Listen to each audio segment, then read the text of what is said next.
Hey, bop, bop, boy, every school day.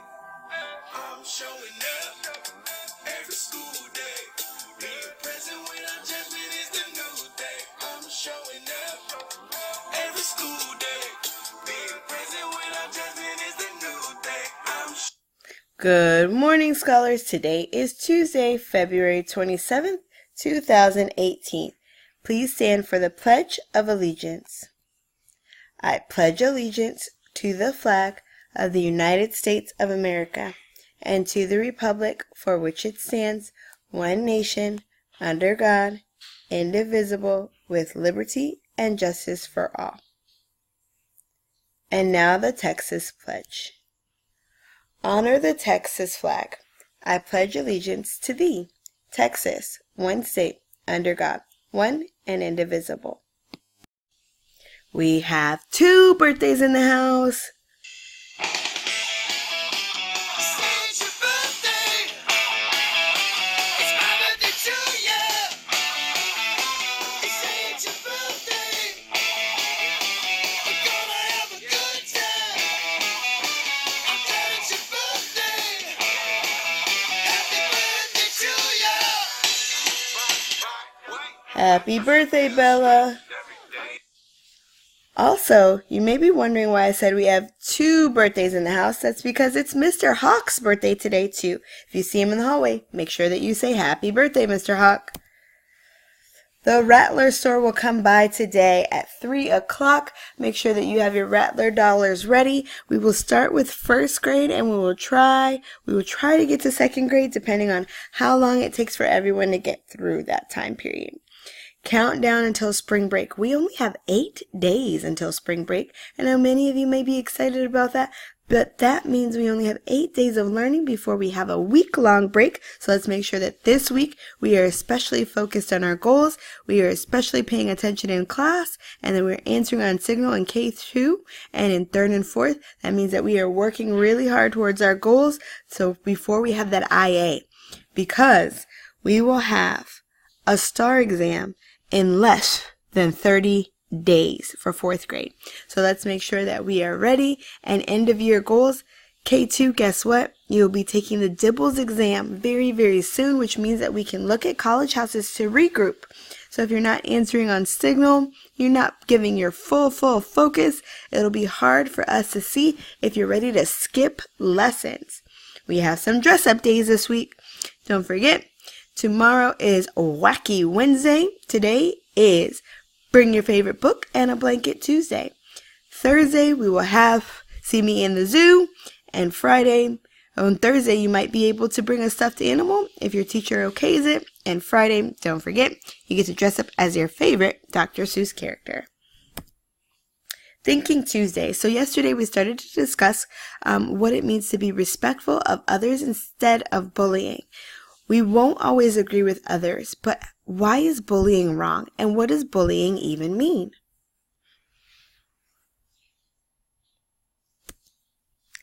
Today we will listen to a book from Dr. Seuss called The Sneetches. What does bullying look like in this book, teachers? Dr. Seuss. Now the star-bellied Sneetches had bellies with stars. The plain-bellied Sneetches had none upon theirs. Those stars weren't so big. They were really so small. You might think such a thing wouldn't matter at all. But because they had stars, all the star-bellied Sneetches would brag we're the best kind of Sneetch on the beaches. With their snoots in the air, they would sniff and they'd snort. We'll have nothing to do with the plain-belly sort. And whenever they met some, when they were out walking, they'd saunter straight past them without even talking. When the star-bellied children went out to play ball, could a plain belly get in the game? Not at all. You only could play if your bellies had stars, and the plain-bellied children had none upon theirs. When the star-bellied Sneetches had frankfurter roasts, or picnics, or parties, or marshmallow toasts, they never invited the plain-bellied Sneetches. They left them out cold in the dark of the beaches. They kept them away, never let them come near, and that's how they treated them, year after year. Then one day, it seems, while the plain-belly Sneetches were moping and doping alone on the beaches, just sitting there wishing their bellies had stars, a stranger zipped up in the strangest of cars. "My friends," he announced in a voice clear and keen, "my name is Sylvester McMonkey McBean, and I've heard of your troubles. I've heard you're unhappy, but I can fix that. I'm the fix-it-up chappie. I've come here to help you. I have what you need, and my prices are low, and I work at great speed, and my work is 100% guaranteed." Then quickly Sylvester McMonkey McBean put together a very peculiar machine, and he said, "You want stars like a star-belly Sneetch? My friends, you can have them for $3 each. Just pay me your money and hop right aboard." So they clambered inside. Then the big machine roared, and it clonked and it bonked and it jerked and it burked, and it bopped them about, but the thing really worked. When the plain-belly Sneetches popped out, they had stars. They actually did. They had stars upon theirs. Then they yelled at the ones who had stars at the start, "We're exactly like you. You can't tell us apart. We're all just the same now, you snooty old smarties, and now we can go to your Frankfurter parties." "Good grief," groaned the ones who had stars at the first. "We're still the best Sneetches, and they are the worst.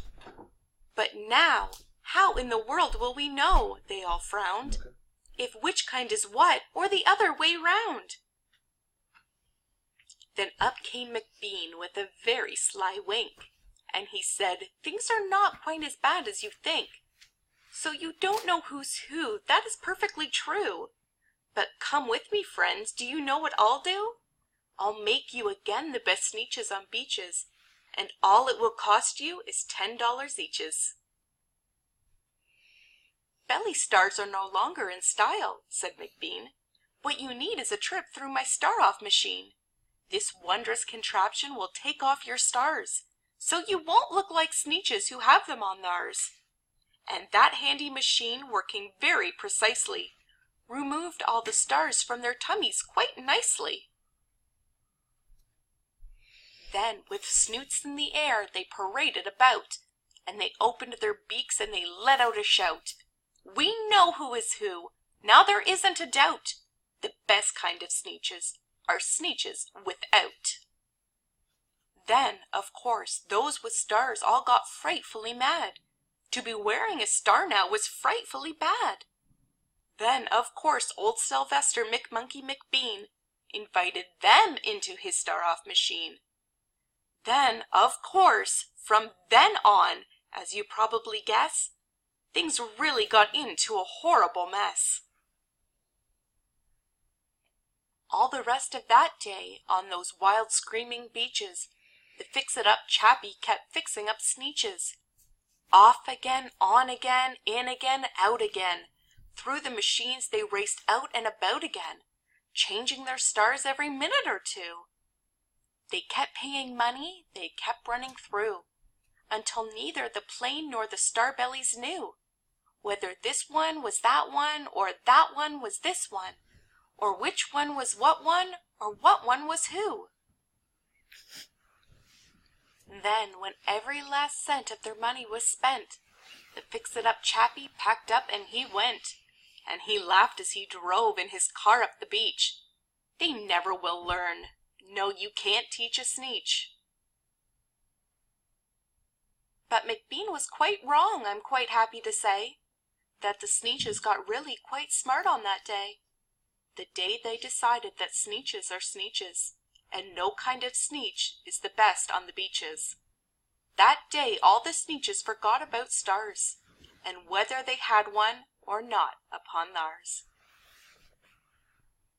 Thanks for listening, and don't forget... So teachers, take it from here. Now that you've listened to the book called The Sneetches, what does bullying look like in this book? Pause and let's have a discussion about it.